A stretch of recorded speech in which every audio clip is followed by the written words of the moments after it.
True democracy in talk radio of, for, and by you, the people. Live nationwide and streaming live at lesliemarshallshow.com.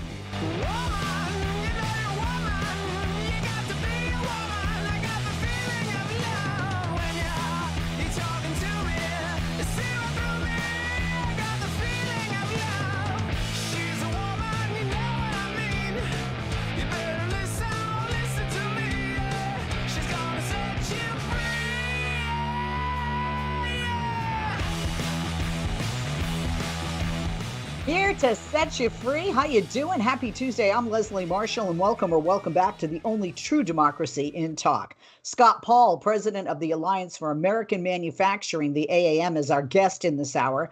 They're a partnership, the AAM, established by some of America's leading manufacturers and the United Steelworkers Union. For over 17 years, Scott and the AAM have worked to make American manufacturing a top-of-mind issue for voters. We see from the polls it is, and our national leaders, and they've done it through effective advocacy, innovative research, and a savvy PR strategy. More than a pleasure to have back Scott Paul, president of the AAM. Hey, Scott, thank you for joining us. Happy Tuesday. And by the way, folks, you can follow Scott on X at Scott Paul AAM. Follow AAM on X at Keep It Made in USA, and check out their website. There's just a plethora of stuff, a lot of good stuff on there, information that you need, and you don't even know you need it, but check it out, americanmanufacturing.org. Scott, thanks for being with us, and welcome back. You're looking spiffy. You were at the Rose Garden. Yeah, good to be with you, Leslie. Yeah, I was there earlier today as the president made his announcements on manufacturing and trade policy, along with some factory workers. So that was super exciting. Absolutely. Oh, awesome. I've never been in the Rose Garden. Well, speaking of, we're going to talk about that. We're going to talk about this announcement. The president, his administration, did announce plans to slap new tariffs. That would be on Chinese electric vehicles, advanced batteries, solar cells, steel, aluminum, and medical equipment. This is increasing friction, some would say, with China, but I wanted to tell you a story because of something that happened the other day, and I thought, I got to call Scott, and I knew you were on today, so I'm going to tell him today. You and I have talked about the electric vehicles being made overseas and how Vietnam has some out there that are a $219 a month lease, and at the end you can buy the car for like 19 grand, and China's trying to get them out there, and people buying for as low as what, 10, 12, $14,000, right? So one of my best friends, who is a single mom, struggling financially, has a daughter in college, couldn't afford on-campus housing, so she's kind of living in like the nanny quarters of somebody's house, if you will, and she needs to drive to and from campus, okay? So she got her this Vietnamese car. I forget what it's called. You probably know. And this electric vehicle. And the other day, she's driving down the 405 here in Southern California, and the brake system engaged on its own. Airbags deployed. Her brakes go on the 405. You're going 60 to 70 miles per hour, depending what stretch of the 405 you're on. 6 cars. She's in the hospital. She's been in the hospital, right? She's out now. She's terrified to drive at all. She's terrified. There is a phrase, you get what you pay for. And, you know, it's just terrible. But I just want to say this as a warning, because I know there are people out there that say, well, we can't afford and they will become more affordable. Remember, microwaves were like $2,000, $3,000 a pop, right? You know, the more things you get out there. So this is just another example how you can't be buying electric vehicles that are being put out in places like Vietnam or China. They're just not safe. You know, do something if you can to, you know, make that extra monthly payment just to be safe, you know, for you, your family, and for your kids. It's just, it's awful. Yeah. You know, it's awful. And when my friend took her daughter to the hospital, the ER doctor said, we're seeing a lot of this. Because if you have a car that's out there, you know, an electric vehicle for $200 a month, and they just put it out there, you know, they're not where are the regulations? Where's the inspections? Where's the testing, right? The test dummies and all the things that we do in the United States on our vehicles. So I'm glad that the president is planning to slap these new tariffs on the Chinese, especially when it comes to electric vehicles, but also the advanced batteries, solar cells, steel, aluminum, and medical equipment. So let's talk about that. This increases friction between the United States and China.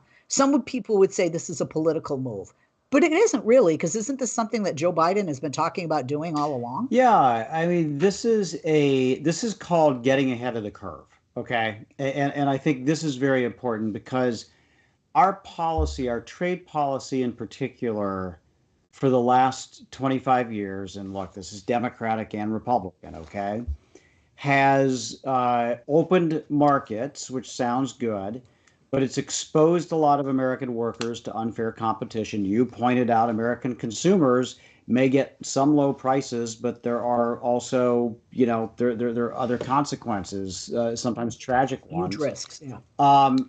And then when there is an unfair trade practice or a problem, we've been very slow to respond. The damage gets done, the plant is already closed, or there's a bunch of layoffs. And then at that point, you're just trying to tread water, basically, and not make progress. And that's simply not good enough, Leslie. And so what I think the president is trying to do here with these industries, and again, these are the industries that they have identified as being part of an important economic future for the United States: semiconductors, electric vehicles, the battery supply chain, solar panels, and then PPE that will need, God forbid, for another pandemic, or even, you need it for daily use too, is that we want to make more of that here. And we do have some policies to do that. We have some investments to do that we've talked about. We have some tax credits to do that we've talked about. But all of that can get washed away, if a Chinese vehicle can enter the market for, $15,000 or something like this. And I guess this is the thing. That sounds like a low price, and people love bargains, right? I mean, everybody loves a bargain. Who doesn't? But there is a cost that is associated with that is extraordinary. And it's the way things are produced in China that the consumer is not paying for at the register or at the credit card sale, but we all pay for through global warming, or knowing that we're complicit with slave labor or labor exploitation, and no one wants to be associated with that, right? And so this is kind of like, again, getting ahead of the curve here, because unlike steel, aluminum, some of the other industries that have been through waves of this and have survived, these are some of the new industries we're trying to incubate as well. And by the way, there will also be tariffs on steel and aluminum, new ones. So I think it's good, because this is getting ahead of the game, getting ahead of the curve, playing offense rather than defense. All of these ideas to make sure that the investments that the private sector, that the public sector are making, that the skills that the workers are getting to entering these jobs, that they're not all for naught because of some super cheap and possibly cheap Chinese imports that are coming into the market. And so I get the cost thing, and I am right there with you on trying to bring down costs for Americans. We both have kids that are about to drive in the next year, right? Absolutely. We want to do that, but we want to do that responsibly, A, so that we're not putting them at risk, and B, so that they also understand, I think, what the true cost of something is. And we're getting there. And I will say, our car makers need to make more affordable cars, okay? And I think this will give them a kick in the butt to kind of do that. As well in the EV space, that it's like, okay, now we know we can invest this, that we're not going to get wiped out. So let's, in addition to making these big SUVs, these big pickup trucks, and these other kind of like higher end EVs, let's make the middle market EVs, the value EVs, and get in there and compete. And my hope is that will be a successful strategy, and it will benefit workers and consumers in the United States. We're going to take a break, and when we come back, we're going to talk more about these tariffs. They're going to be phased in over the next 3 years. Those that take effect this year in 2024 cover EVs, solar cells, syringes, needles. We'll talk about that. Obviously, that's after COVID, right? Steel and aluminum and more, as Scott mentioned. And there are currently very few EVs from China in the U.S., but it is worrisome that these low-priced models made possible by Chinese government subsidies could start flooding the U.S. market. And take a lesson from my friend's daughter with the Vietnamese car, aren't safe and really are hurting American competition, jobs, manufacturing. We don't want to do that, right? I'm Leslie Marshall. We'll be back with Scott Paul, president of the AAM, right after this.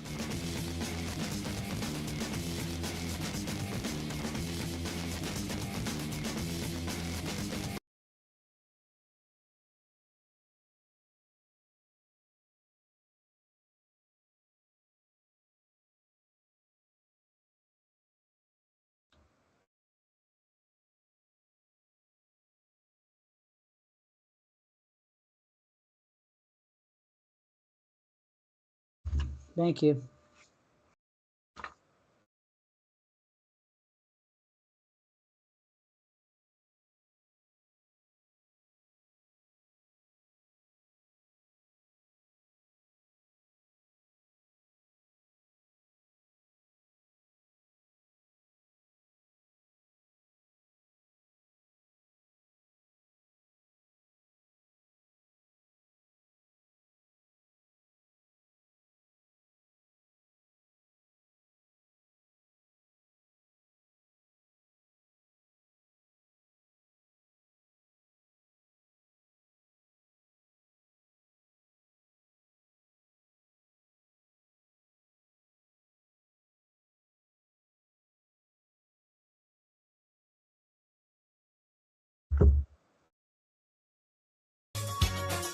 I like this. I remember this song. I'm feeling old now.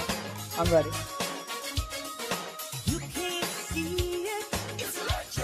We are back with Scott Paul, president of the Alliance for American Manufacturing, the electric slide, I think there. Scott Paul joining us. Go to the website, americanmanufacturing.org. On X, follow AAM at Keep It Made in USA, and follow Scott at Scott Paul AAM. We do want to keep it made in USA.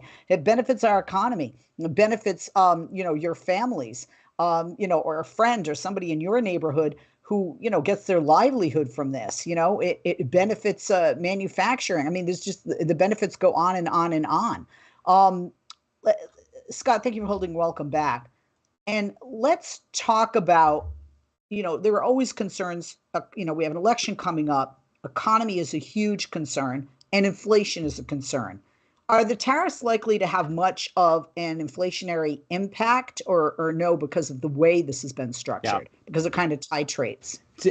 That's a really, really great question. And those issues get conflated quite a bit, Leslie. So I'm glad you asked that. There have been a number of studies that have looked at whether the tariffs, and by the way, a tariff is basically a fee that's put on an import. You don't see that on your bill, okay, when it comes in. If you're buying something, you don't see it. It's the actual, entity, the company that's importing it that pays that tariff. Now, they may pass it on to the consumer, but in a lot of cases they don't, because they know the consumer may go elsewhere. Also, that importer might seek the product from another market instead of China. If it's subject to tariffs, they might want to get it from another Asian country, or they might want to even get it from the United States now, because it's more affordable. And so, it's not like if you have a 25% tariff on something, it's going to raise costs for consumers by 25%. That's rarely, if ever, the case. And there's a lot of things that have contributed to inflation. And in fact, having supply chains that we have virtually no control over is one of the things that led to inflation, because we imported so much stuff. And it created a real problem for us a couple of years ago. There's lots of other things that are contributing somewhat to inflation, although it's also important to point out that it's coming down in a big way. And gas and food often make up a big piece of that. But what these tariffs do in the long run, along with the investments that this administration has made, is going to bring more production to the United States, which ultimately is going to bring down prices. Right. And I think, and importantly, bring up paychecks. Right. And that's something that free trade never does, is to bring up paychecks for American workers. And so these tariffs actually will, because guess what? You can find a job at a steel mill. For many years, you couldn't find a Right. job at a steel mill, but now you can, in part because we have these tariffs. And these jobs at steel mills pay really well. You can get benefits. You can make maybe 80,000 bucks with some months, but not years necessarily of training. And you're gonna, and it's a good job. So there's lots of things that the tariffs do. One of them is not to wreck the American economy or to massively raise prices for American consumers. That is not what happens as a result of all of this. Well, you talk about cost, right? People care about, prices. And I told the story about my friend's daughter with the Vietnamese car. Chinese auto manufacturer BYD, they're on a mission. They want to launch their own EV. It's called the Seagull with the price of $10,000. Now, I've mentioned before, if you buy 3 T-shirts for $10, they will fall apart in one wash. That's a T-shirt. Yeah. When we're talking about a vehicle and we're talking about you putting your family in it, you're letting your kids drive it, other people on the road around you are driving it. This can be very dangerous because, again, you do get what you pay for, right? I mean, come on, we all know this, right? The cheapest car I ever had was in the shop more than any other car I ever had, and ended up not being the cheapest in the long run. But people look at like Nissan Leaf, right? They look at Tesla, the Model 3, and you're talking about a third or a fourth of the starting price. So it's actually good if Americans can't buy these cars because it will keep us safer and it will help us to not give China world dominance in this area because we don't want that as Americans. I mean, we are in a trade war with China. And I think that's right. Is the stated goal of the Chinese government and of these companies is to dominate the world market in EVs. And they're doing it. Okay. I mean, BYD is bigger than Tesla. There's, 8 or 9 or even I think 10 or 14 other Chinese EV companies that are out there that are looking at global markets. And fair competition is fine, but that is not what is going on here. All of these companies have benefited from a closed market in China, from massive subsidies, and again, from a supply chain that would make you, me, anybody else cringe if they knew how the supplies that were going to these cars were made. And by the way, they're not also produced in a way that's environmentally responsible, even though they're sold as EVs. That's important. And like you also pointed out earlier, who's building your car? Are they slaves, basically? Right? Yeah, slaves, indentured servants, children, Uyghurs, right, who are experiencing, in a set of genocide. I mean, you want to be a responsible consumer, right? Just to be clear, BYD cars are not available in the United States. Right. There are a lot of reasons for this. There's already a 25% tariff. So this basically, so people understand, the Biden administration is quadrupling that tariff to 100%, right? I mean, that's what's happened here. Right. And this is protecting not only the U.S. economy, this is protecting not only the U.S. auto industry, but this is also protecting Americans as consumers because you can't have your car fall apart after one wash.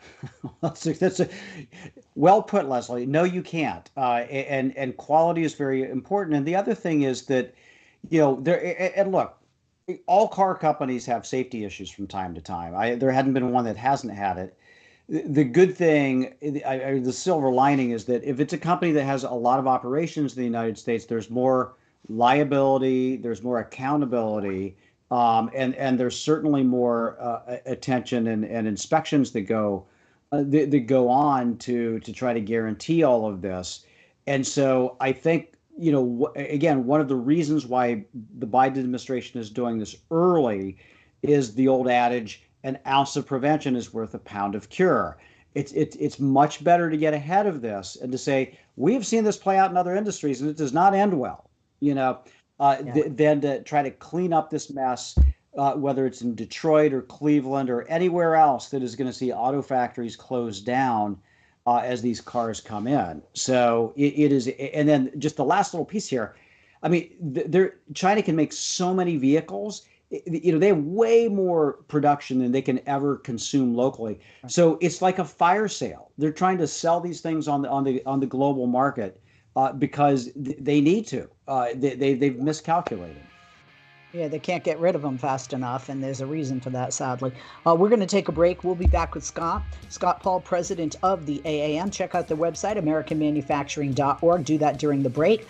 Follow Scott on X at Scott Paul, AAM, and follow the AAM at Keep It Made in USA on X as well. We'll be back right after this.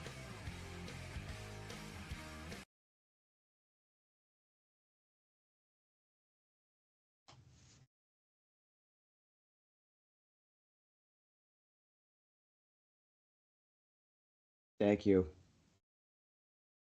Thank you. Leslie, I'm so sorry about your friend's death.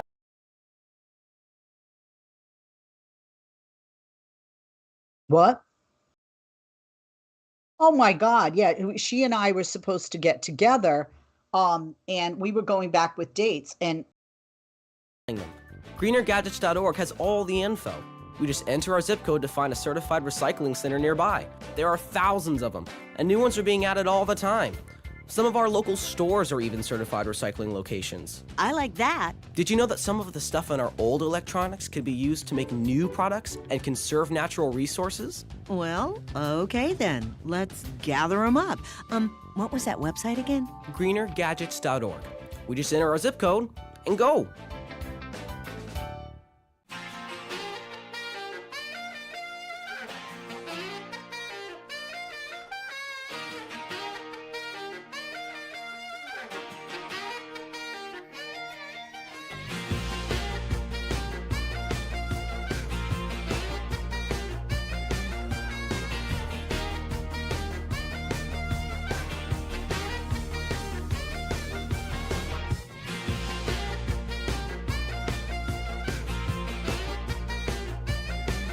Can I go? Yes. We are back. We are me, Leslie Marshall, and Scott Paul, president of the Alliance for American Manufacturing. Be sure to check out the website, americanmanufacturing.org, and on X, follow the AAM at Keep It Made in USA, and follow Scott at Scott Paul AAM. Scott, thank you for holding. Welcome back. We have a lot of things to talk about, but to what we were just discussing, the BYD cars from China, they're not available, the tariffs that are being placed. You had talked about American jobs, the auto industry, and this can kill it. This is what MIT economist David Autor said, quote, "There are few things that would decarbonize the U.S. faster than $20,000 EVs, but there's probably nothing that would kill the U.S. auto industry faster either, an industry that drives 5% of GDP and 10 million American jobs." So, and the other thing is, there are policymakers out there calling for Chinese EVs to be banned in the U.S. altogether. Yeah. Are these calls from policymakers coming from both sides of the aisle? Is this another area where there can be bipartisan agreement? Yeah, Leslie, I think there definitely could be. And I have heard, well, first of all, I'm gonna toot our own horn for a second, because we did a report in February that in a lot of ways raised the alarm about this. We called it on the collision course. We kind of mentioned some of those facts that David Autor from MIT laid out about what the dangers were, and we called for exclusionary tariffs, among other things, on EVs. And so then you had Senator Sherrod Brown from Ohio, who said that we should just ban Chinese EVs. You had Senator Josh Hawley from Missouri. You had Marco Rubio from Florida. You had others. You had Democratic senators writing into the administration. It was a competition of ideas. Even I think Trump weighed in and said you gotta do this. So this is one of those rare areas of bipartisan agreement that almost everybody thinks that having Chinese EVs in the United States is an absolutely terrible idea from a jobs perspective. And I will say, as good as this action is by the president on Chinese EVs, it does not completely shut the door, right? I mean, theoretically, a company could swallow 100% tariff and still ship something. That's not good for their margins, and they'd have to be really desperate to do that. But a Chinese company could set up a factory in Mexico, could set it up in Korea, could set it up in Thailand, could bring the products in. Or, some of these car companies might decide that they want to actually stand up a facility in the United States, which I would be very wary about, because I still think that they can and this is why policymakers are calling for a ban, That's right? Because if it's a Chinese vehicle by these Chinese companies, even if it's made in Mexico or Thailand, then that would shut the door. That's exactly right. And the last reason I will say about this, and this is going to open a can of worms, I realize, but kind of like TikTok, there are data concerns about this, because if you think of Chinese companies that have access to all of our mobility data all over the country. I didn't even think and think about what people are doing, in their cars, especially electric cars, right? You're uploading, it's more than just your playlist they're accessing. They're accessing your contacts. They're accessing where you live and where you go and what you're doing and how long you're there. For people that say Big Brother's watching, well, we don't want Big Brother to be in China. Right. And here's the thing. Look, I am sure that I've signed away my rights 1,000 times in these terms of conditions that no one reads, because they're 100 pages long, right? But and I feel terrible about that. But the challenge is that if China is pursuing a critic or a dissident or something like that, it could have the capability to do that through access to the data like that. And so, it's bad enough that they know what we're all doing, but then to be able to track down critics of their regime is terrifying, to think that we'd literally be handing them the keys to do that. And so the Commerce Department in the Biden administration is looking at a regulation that would say, we're not going to permit any cars in the United States that are made by companies that are headquartered in foreign entities of concern, which is China, Russia, Iran, North Korea. Small list you don't want to be on, because of these kind of data concerns. And so that may also serve to exclude Chinese cars from the U.S. market, Leslie. And not hurt our business relationship with our allies internationally, because, like you said, that's a very short list. Yeah, it's not. It's a 4-prong axis of evil. yeah, exactly. Right. I want to talk about something in France that happened in France, or maybe really didn't happen in France, and that was when the Chinese Premier Xi Jinping visited France. He wanted to meet with President Emmanuel Macron. The two discussed a lot of issues, including China's support of Russia. Whole bunch of trade issues. Doesn't look like much progress was made. Le Monde had an article, and this is what they said. They said during the visit that there was, they talked about this flood of automobiles from China threatening the European market. So we're not alone in this threat and this concern, right? And one of the correspondents, Jean-Pierre Stubant, of Le Monde, visited the Antwerp-Bruges port in Belgium, and was examining how a lot of Chinese autos were inundating that market. And this is what he said. Yes, we now have cars that are parked here for a year, sometimes a year and a half. This was confirmed by an ICO employee. There are days when the chaos is truly unmanageable. And, you're talking about between 600,000 and 1 million Chinese-made vehicles expected to be unloaded at that port in this year of 2024 alone. This should be, and I would imagine is already, becoming a worrisome issue on the radar of policymakers, but certainly American automakers as well. Can you speak to that? Yeah, this is what we want to prevent. Exactly what you're talking about.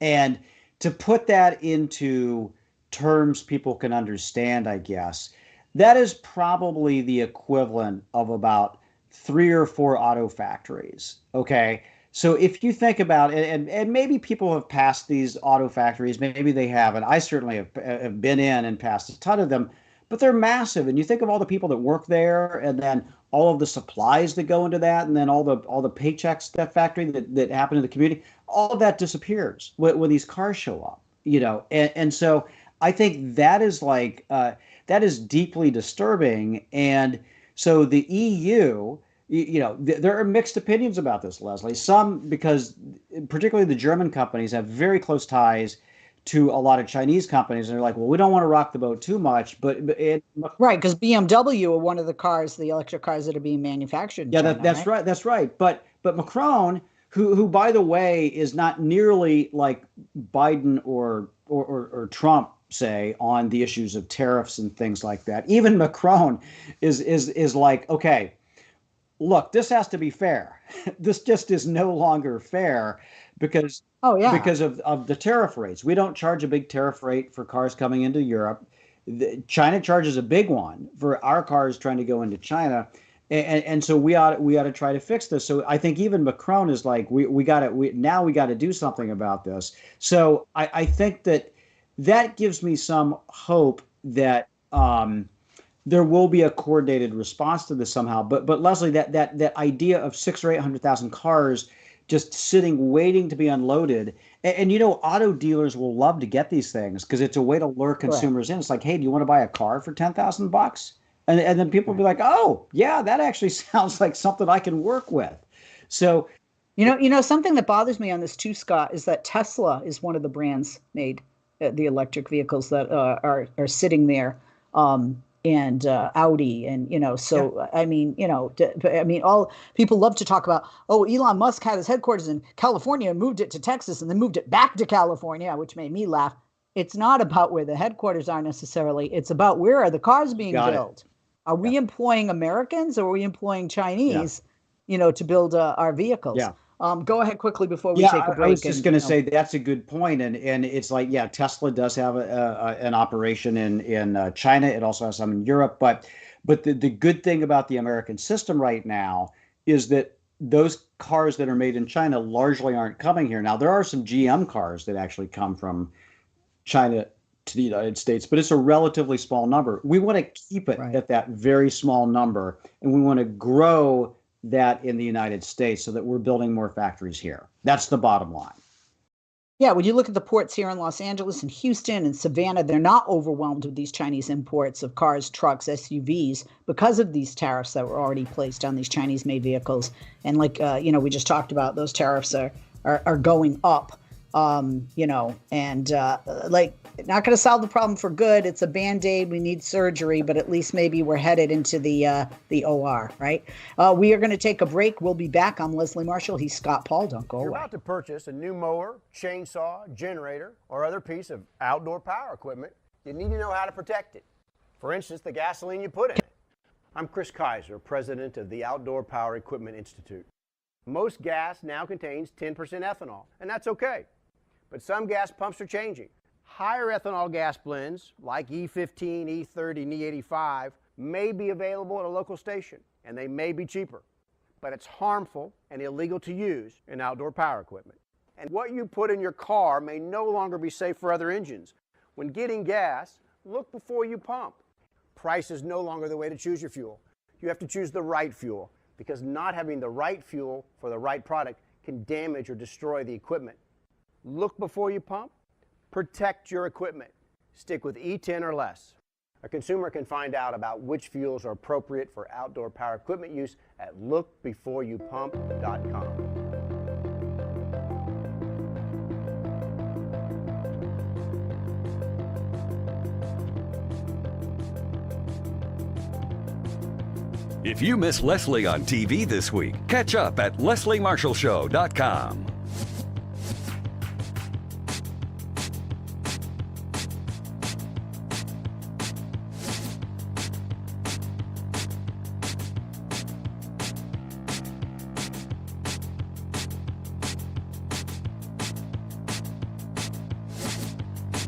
We are back. I'm Leslie Marshall. He's Scott Paul, president of the Alliance for American Manufacturing. Check out the website, americanmanufacturing.org. Follow Scott on X at Scott Paul, AAM, and follow the AAM at Keep It Made in USA. Scott, thank you for holding up. Welcome back. Before we move on, is there anything else that you want to say regarding these ports that are over capacity in places like Belgium? And our discussion thus far regarding the tariffs and new tariffs, in addition, and some bipartisan support for a ban for, vehicles made in China. By the way, let me ask you this first. If that happens, what does happen to those vehicles, that Tesla, GM, for example, are, using Chinese production facilities or manufacturing facilities to produce? Look, they'll have to find other markets for it, and particularly markets where there might not be a big auto sector, right, that produces domestically. The biggest auto sellers in Mexico right now are BYD and GM. And their vehicles are coming from China, not from anywhere else, because there's not really an indigenous Mexican auto industry. So there will be a market for it. But just one last data point before we shift gears, because I think this is really important, because this talks about the scale of it. In the United States, we sell about somewhere between 15, 16, 17 million cars a year. Okay, that's what's sold on the market in the United States, new cars. In China, they have a capacity to make something between 40 and 50 million units of vehicles every year. Okay. And they don't have they have a lot more people than we do, but they don't have the number of people driving cars percentage-wise that we do. That's right. They sell maybe 22 million domestically. And so you think about that overhang, and it's like when you were in business for yourself and you had that one thing that no one would buy and you're just like selling it at any price to get rid of it. They're like overstock. I mean, they're the definition of overstock right now. But the problem is there are real consequences to that. And so we ought not to be wiped out because of this massive overproduction problem that China has. And so that's why it's important to get ahead of this, and why even some folks who had, I think, more free trade leanings within the administration were like, okay, we get it. We understand why this is necessary, because this would be a complete disaster for the American economy. Oh, no, absolutely. I mean, one of the things the president's supposed to do is protect our national security. And when you talk, I hadn't even thought about that till you said it today. That's just way too much access into your personal life, way too much access, right? The Office of the U.S. Trade Representative, the USTR, held a hearing last week that examined ways for the United States to promote supply chain resilience. You were there. You were calling for trade and investment policies that enhance rather than undermine domestic incentives for manufacturing. Can you tell us what we're doing that's undermining the incentives for manufacturing, and what you propose and are hoping they will do to enhance? Yeah. I think that's a good question, Leslie. And so I'm going to put a word out there and everybody will have a take on it, but leakage. Leakage generally isn't a good thing, okay? No matter if it's plumbing or, maybe your eyes or some other, leakage doesn't have a good connotation. And it doesn't economically either, because here's what it means. It means that when you're using public tax dollars to try to do something, whether it's job creation in the United States or creating capacity, if those jobs are leaking, or if those tax dollars are leaking out to China, it is not it's not efficient, right? It's going to be a waste of tax money, just like you're wasting your water bill or whatever if you have a leak. And so having the kinds of tariffs, trade enforcement, other things in place are basically the plumbing aspect of all of this, where you're making sure these tax dollars are being invested in the United States for American workers, for American businesses, and they aren't leaking overseas. And way too often in the past, and I've been working on these issues for a long time, you've had these efforts to kind of boost domestic industries, but our trade policy has completely worked against those efforts. And so I'm glad that these hearings were happening, and they're obviously very timely, as we've just been talking about, because we don't want a repeat of the COVID pandemic. We don't want a repeat of all the manufacturing job loss that we saw during the first China shock back in the early 2000s. We don't want to see the massive job loss we saw in manufacturing during the Great Recession. And look, there will be ups and downs in our economy, and some plants will close, some plants will open, but we don't want more plants closing than opening, it being aided by public policy or just public policy negligence to do that. So that was essentially my message, and I'm glad, and I think this is important, is that the trade ambassador and her team are actively looking at this in terms of what we can do. So it's not enough to identify a problem, but how do we fix this? And so I'm glad they're getting into what some of these solutions should be, Leslie. Well, you have been on this show many, many times for years. We have a great professional relationship and personal relationship. We've become friends over the years. But one thing that you have talked about a lot are supply chain vulnerabilities. And you were screaming this from the top of the mountain long before COVID. Yeah. So, I'm not an optimist, but there are some good things that COVID has done, right? It's allowed more of us to work from home, sometimes, and, maybe not drive as much or fly as much. But it exposed a number of these supply chain vulnerabilities, right? And obviously the pandemic has led to this shift, right? In reaction and response compared to what the reaction and response was in the past, when you would say, we have these supply chain vulnerabilities, and this is a threat. It's also a threat posed by China's unfair trade practices. The list goes on. Is COVID largely to thank for this in a way? Yes, absolutely. I think that opened everybody's eyes. When you can't find something, it makes you feel vulnerable. It makes you feel out of control. And in some cases, it can be life-threatening. Right. And so yes. In other cases, it's just merely inconvenient or what have you. But in some cases, it can have very serious consequences, and it can have economic consequences, too. And so at this hearing, it was interesting, Leslie, because we've been doing this work for a while, and we did some reports more than a decade ago that looked at supply chain vulnerabilities. In fact, we're titled that basically, and how we should have this response. Lay it out for policymakers. But a guy named Barry Lynn, who was sitting next to me, who I know has been working on this, and I think about 30 years ago, published something. What if China wanted to punish Taiwan and did a blockade of Taiwan? What would that mean? And what it would mean is, like, no one would have semiconductors anywhere in the world is what it would mean right now. Right. And so he's been on this for a long time. And for, people looked at him like like he was a quack for years. And it turns out that Barry is absolutely right, that this is a legitimate concern. And that's like the consensus now about how do we make sure that we're making more of what we need to here, or our allies are making more, and how are we getting these vulnerabilities out of China? And I think this is the important thing. It's like, how can we convince these global companies that in the long run, this is good for them? They may be making the quick buck today, but that may be at the expense of a sustainable future, which is important not only to us, but is ultimately important to their bottom line.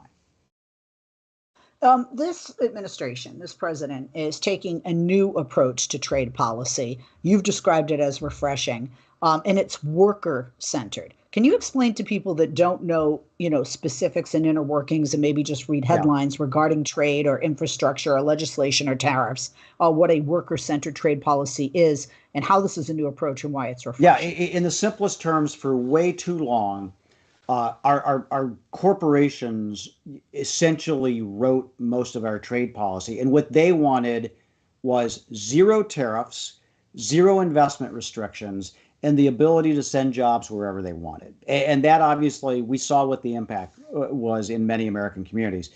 Worker-centered means our focus isn't on free trade agreements. Our focus isn't on zero tariffs. It's focused on making sure that we have resilient supply chains, that we have good jobs here at home, and that we're not pitting workers against each other across borders in a race to the bottom. So that's a worker-centered trade policy, which is a 180-degree switch from what we had seen in the past. Scott, always a pleasure to have you with us. Again, the website for AAM, AmericanManufacturing.org. That's AmericanManufacturing.org. On X, formerly Twitter, follow the AAM at Keep It Made in USA. At Keep It Made in USA. And follow Scott at Scott Paul AAM. At Scott Paul AAM. I'm Leslie Marshall. Thank you for joining us today.